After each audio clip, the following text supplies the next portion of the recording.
Jesse Norman shares with Boris Johnson a desire to abandon his first name, in both cases Alexander. And Jesse Norman, I always have to do a double take when I see him, because I think of an opera singer, and I have to tell myself this is not the same person. But Jesse Norman's review of Unleashed today in the Financial Times serves as a deft dissection of Boris Johnson's memoir, capturing the familiar blend of audacity and bluster that defines Johnson. And indeed, the book's title, Unleashed, nods cheekily to the fact that Johnson has rarely recognized a leash in any aspect of his career, whether he's facing the sofa or facing the opposition benches in the House of Commons. Norman aptly likens the memoir's structure to Homeric ring composition, though one wonders if Johnson's Homer is more Simpson than ancient Greek bard. Norman's analysis highlights the memoir's episodic format, recalling Johnson's time as Mayor of London, the Brexit saga, the chaotic handling of COVID, and each chapter serves as a vignette, allowing Johnson to relive what is presumably something that he sees as his greatest hits.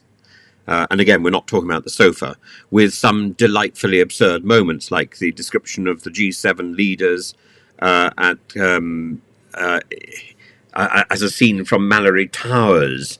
Norman gives us the distinct sense that Johnson revels in this highbrow absurdity, but for all his linguistic gymnastics and wit, he skirts around some rather inconvenient truths.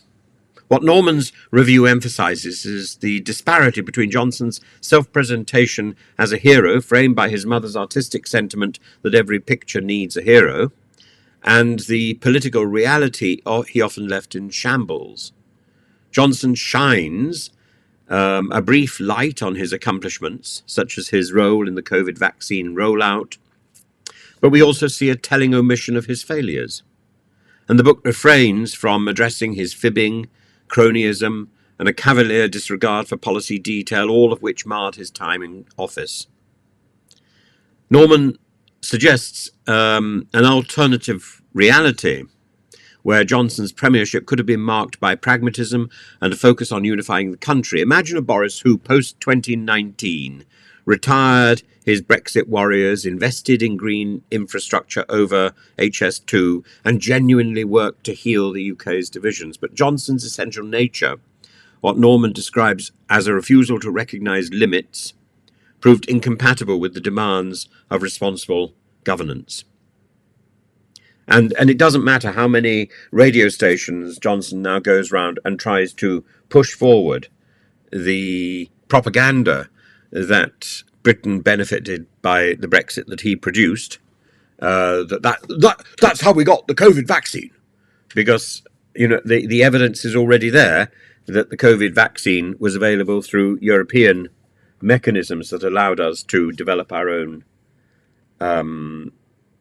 response.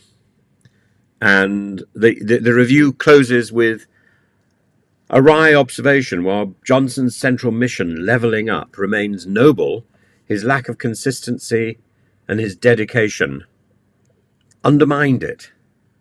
The memoir ends not with a reflection on missed opportunities, but rather a laundry list of supporters, almost as if it were a resume for future ambitions. To borrow Norman's tone, Johnson, a well-padded Bertie Wooster, has missed the mark on serious statesmanship, but one cannot deny he makes for an entertaining storyteller. Yeah, absolutely.